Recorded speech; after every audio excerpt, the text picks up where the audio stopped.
Hey everyone, what is up and welcome back to another episode of the Lifestyle Lifter Show. I'm your host, your online transformation coach, Adrian McDonald. Normally have an expert guest on, but today's going to be a solo episode. And on today's episode, I want to speak about the pre-fat loss primer phase you should consider doing before jumping into a diet. So what is the pre-fat loss primer phase? A lot of people who come to me, they just want to tone up, they want to drop a bit of body fat, get a bit leaner, increase their energy levels. Sometimes they're busy mums or busy dads or busy work professionals. And big thing people say as well is they just want to move better because I've never heard anyone who wants to look good without moving good. But whenever I have a consultation call with anyone, I only work with people by application only. I'll always dive into what they would have tried in the past. And this is coming up quite frequently for me lately, where people are telling me what they would have tried in the past in terms of like their training, in terms of their caloric intake. And I sometimes have to have the honest conversation with them that, look, I can tell you what you want to hear, but it might not be what you need to hear. So I'll give a few examples. So one guy came to me before and he had a wedding that he wanted to peak for in December, and this was in like the summertime. So the position that he was in at the time was exercising 5 times a week, 2 or 3 cardio sessions, and his calories for the last 3 or 4 months were only at 1600. 1600 calories. Now, what was his goal? His goal was to get leaner, to drop a bit more weight, and to look his absolute best. So I'd have the honest conversation with him that, Sean, we can look your absolute best in December, but for me, from a coach's perspective, ethically, I wouldn't feel very good if I was saying, okay, we're already at 1600 calories. Do we really want to be doing a diet of 15, 14, 1300 calories? And it was a hard conversation for us to have because he had plateaued at 1600 and he wasn't making any progress. And if you're in that position, you have to ask yourself, do you really have to continue lowering it? Or maybe you should zoom out and zone out a bit and look at the long-term game. And that's exactly what we did with Sean. We implemented what I call the pre-fat loss primer phase. So essentially, I had to rebuild his metabolism again. And instead of dropping his calories, I actually did the opposite. I gradually increased his calories over time. And we got to a point where he was up to maybe 25, 2600 calories. And then we started to cut. The great thing was by increasing his calories, it made the dieting phase much easier again subsequently. Because what we essentially did was build up Sean's metabolic rate and his metabolism, his daily maintenance calories. And we increased that by up to roughly 25, 2600 over the course of 12 odd weeks. Now, you think of it like this. Sean previously was plateauing at 1600 calories. Okay. So if you're plateauing at 1600 calories, the average coach will just say you got to do two things: eat less or exercise more. So they either might increase your cardio or reduce your calories. But there comes to a point where you can't always add, and just be no trade-off.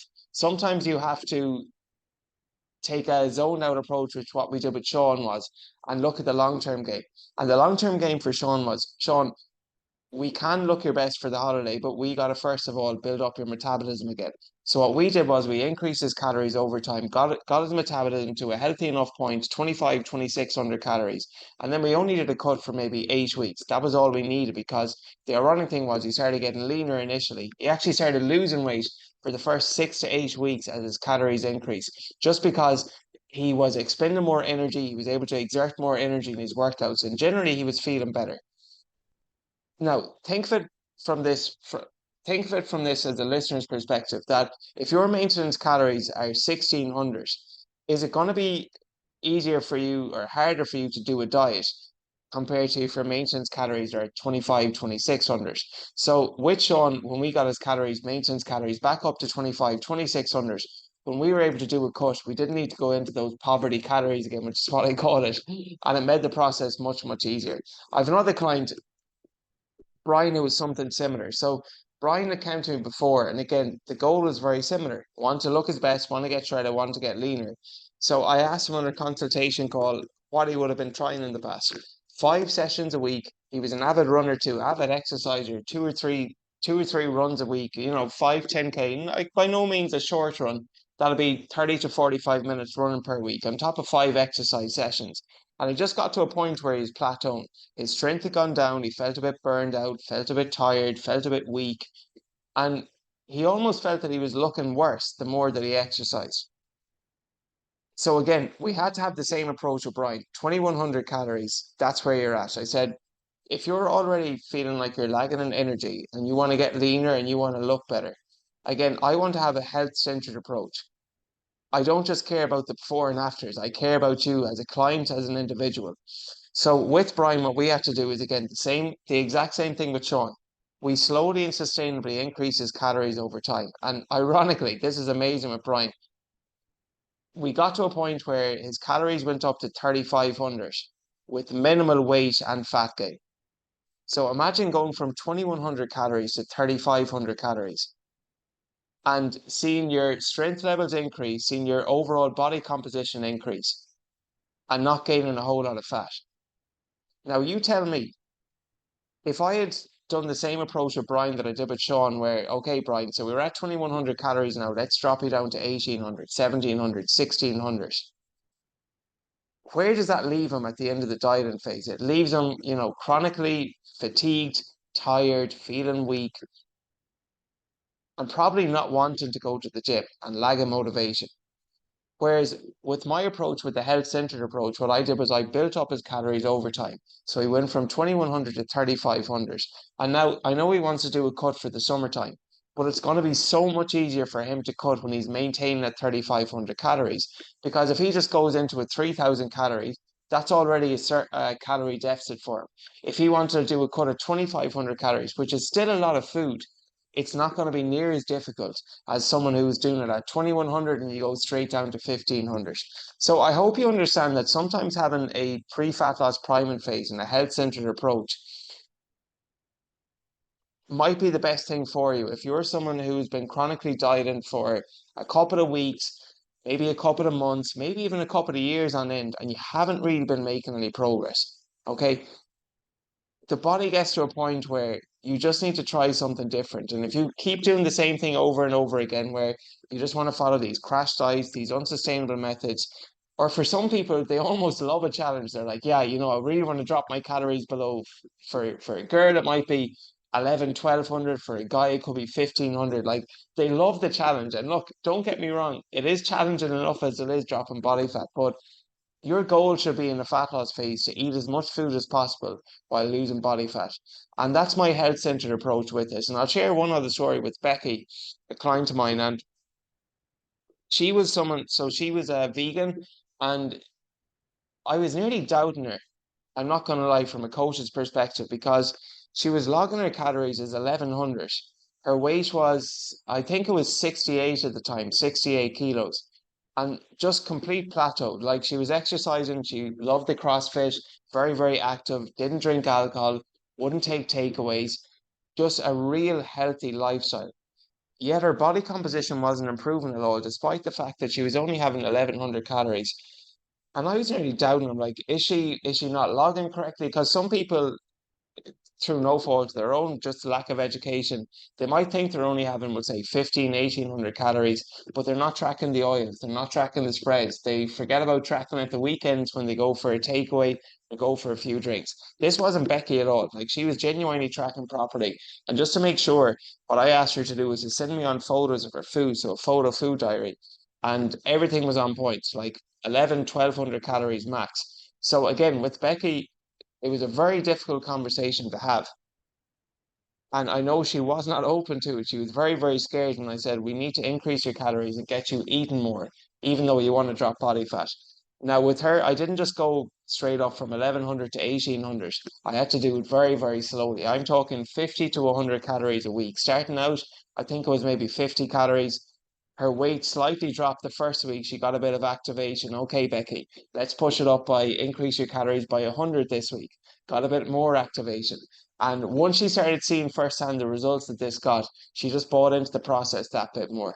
So by the time that we finished 12 weeks later, we got her up from 1,100, which, is not a lot of calories, to 1,800, which still in the grand scheme of things for a girl, you'd want to be ideally eating more and increasing your metabolism if that's a goal of yours. But still, it's much, much more. It's 700 extra calories compared to 1,100.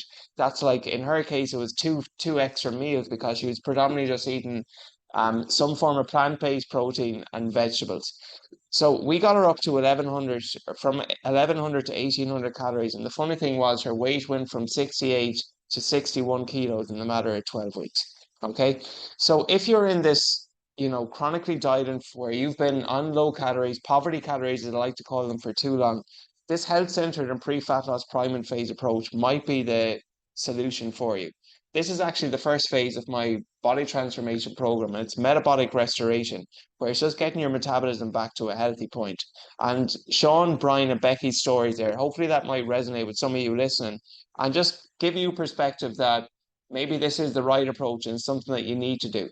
And sometimes you have to think long term. Like, I want to build so much muscle this year. I want to get back sprinting. I've got big, big goals set for myself and my fitness. But I know that I've learned from my experience in the past, when I take on too much too soon and try to do too much too soon, it burns me out and it often leads to injury for me. From your perspective, if you're listening, and again, I had to have this conversation with a guy who, exact same as Sean and Brian, based in London, doctor in London, eating 1800 calories, exercising 5 times a week, and he wants to peak for his holiday in April. And he said, "Do you think you can get me there?"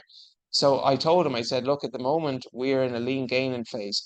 And while I could drop you down, because we're up to maybe 2500 calories now, I said, while I could drop you down to 1800 calories again, it would just go against my coaching philosophy that I have a real health centered approach first, and I care about you as an individual, and that I don't think that'll be the best long term strategy for us to go straight back into the fat loss phase." So with him, we're doing a lean bulking phase, and we're playing more of the long term game, because we know down the line we can absolutely get leaner, but sometimes you have to give your body a chance to restore and get back to metabolic restoration.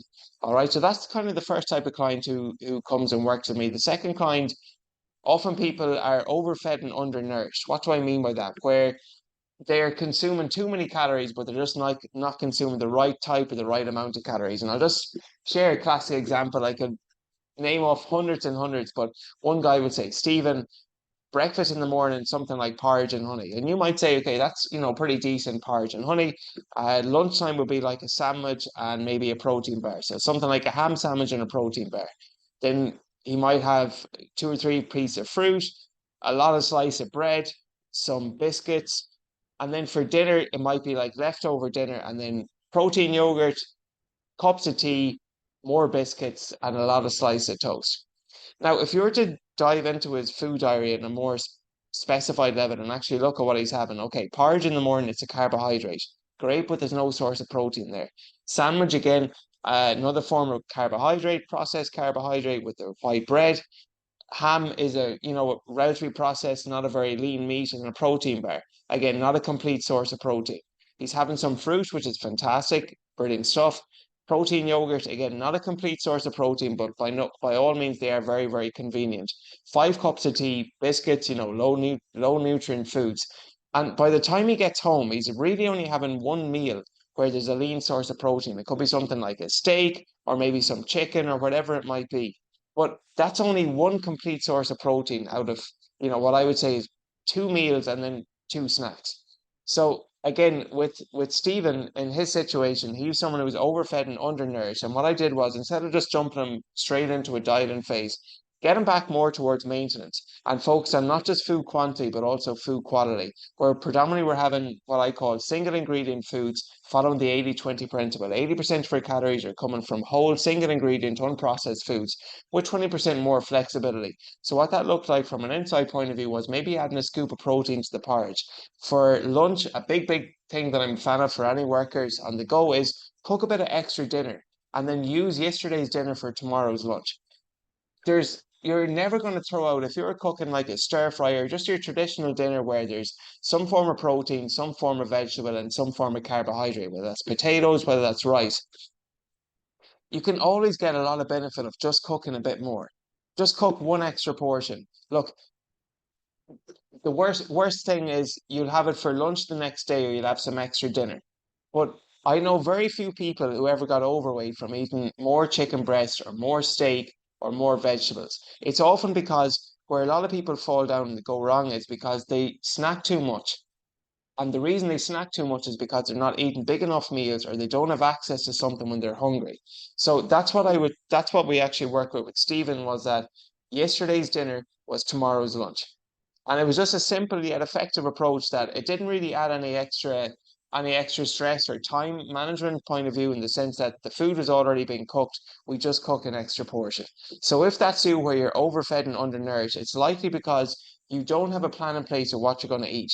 One other thing that I always say to our members is never go to bed without deciding what you're going to have tomorrow. It's not necessarily meal prepping, but it's just meal planning. Plan your meals in advance. Today, I know exactly what I'm going to have. I'm going to have protein oats in the morning. I'm going to do a workout. Post workout, I'm going to have some salmon and sweet potato. And then I have two meals ready for me, prepped in the gym, which is going to be something like chicken with rice and maybe steak and potatoes later on with vegetables thrown in. They're going to be my four main meals. I know this in advance. So just another little habit I'd recommend everyone is don't go to bed without knowing what you're going to eat the following day. All right. So once you go through the pre-fat loss priming phase, or what I call it's phase one of my program, my transformation program, metabolic restoration, where we get the metabolism back to a healthy point, that's when then we can start focus on our second pillar, which is performance activation. And performance activation is when okay, the metabolism is back to a healthy point. This is where you start seeing a strength increase in the gym. Okay, so your lifts are going better, you're moving better, you're feeling better, your energy levels are up. Okay, you're getting stronger, you're seeing more definition. You're seeing the benefits of the effect and the effects of going to the gym three, four times a week, whatever it might be. And only then, once someone has gone through metabolic restoration with me, and this might last, you might be thinking, how long does this last? For some people, it might only be a case of 4 weeks. For other people, it could be a case of 12 weeks. Depends on what you would have tried in the past. There's no one size fits all approach. Like with Sean there, we had to do it over 12 weeks, but Brian actually had to be fair, was 12 weeks as well. Becky was roughly the same. So it can vary. With some clients, it might just be a case if you're someone who's like overfed and undernourished, in that situation, it might just be a case of 3 or 4 weeks before we get you to a good point and start the dieting phase. But for a lot of people, see, listen to this, your instinct is just to go straight into the dieting phase. But sometimes that's not always the best approach. Once you do get the metabolic restoration, the pre-fat loss priming phase over with, metabolism is at a healthy point, you're feeling good, energy levels are good, that's only when I will drop into phase three in my program, which is body transformation. And body transformation is when we're typically doing the calorie deficit, but that doesn't come until you're in a healthy point to do so.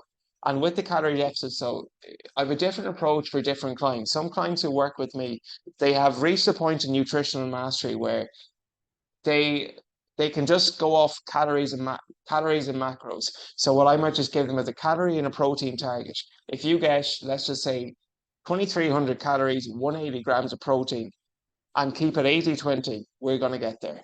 And for some clients, it's great education. It does take longer, I'm not going to lie, given some using this education approach compared to what maybe some other coaches do and just give a meal plan, meal plan, meal plan.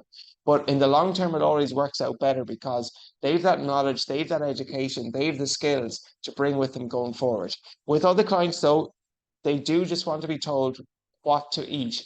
And in those situations, what I will do is I'll actually give them a meal plan. And I have a few different options with this. I'll always ask, like, which would you prefer? Would you rather do one big weekly cook, which some people like? I was a big fan of that, where I don't really care too much about variety. I just want food. I don't really care about like having all of these fancy meals and having something different every day. I'm pretty content having more or less the same or similar foods every day. Other people, they liked a lot of variety, and in that situation, I'll give them a much more variety-based meal plan where they're cooking different foods, lovely tasty meals every single day. And for some people, they like a bi-weekly approach, which I think it's probably the most popular option where will say you cook on a Sunday for 3 days and you cook on a Wednesday for 3 days. And you might cook up, three different dinners, three different lunches, and you'll have a nice bit of variety there. So again, what this looks like from an insider point of view with me, it's different for every client. I do think that with nutrition, it's very, very complicated and it does require a lot of education. And that's why starting out for a lot of people, at least having a blueprint. I don't like the word meal plan. I call it my peak performance nutrition manual. So at least having a peak performance nutrition manual or a blueprint to go off, it definitely can be helpful, but it's not a long-term strategy. And the goal should ultimately be that you are able to maintain your desired physique without being a slave to my fitness pal or without having to follow a meal plan. And if you're getting to that point, that is what I call nutritional mastery. Okay. So that is all for today's episode. I hope you got value from it. And again, just something that I wanted to give out to a lot of people because look, every coach is different, and I'm not going to badmouth anyone, but I do know that a lot of people they come to coaches and they get the results, but it's through unsustainable methods which yields unsustainable results. And the after photos look good, but I always say it's not just about the after photos, it's about the after photos. Any food can get someone results in 8, 12 weeks by just chronically dropping their calories, 5 strength sessions, and four to five cardio sessions. But that's not really a health centered approach, and that just doesn't go against my own coaching philosophy. I care about the individual first, and only when the individual is ready, both from a mental perspective and also from a physiological perspective, that's only when I'll drop into phase 3 body transformation. Before that comes the metabolic restoration, performance activation, and then the body transformation. All right, so hopefully you got value from the show. If you did get value from the show, please make sure that you're following me on social media. My Instagram is @MacLifestyleFitness. That's MC Lifestyle Fitness.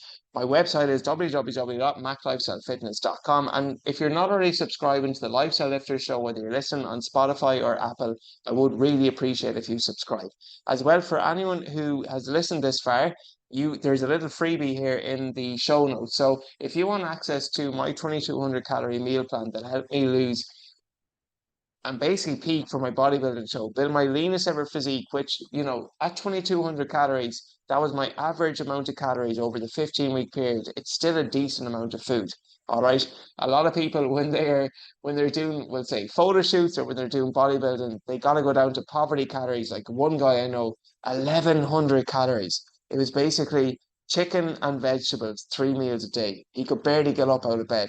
So if you want access to the plan that I would have followed to help me build my leanest ever physique, I'll post a link to it in the show notes. All you need to do is click the link. You'll be entering your name and your email, and it'll be sent to your best email address. But that is all for this week's episode. I hope you got value from the show, and we'll chat to you guys next Wednesday for another new episode.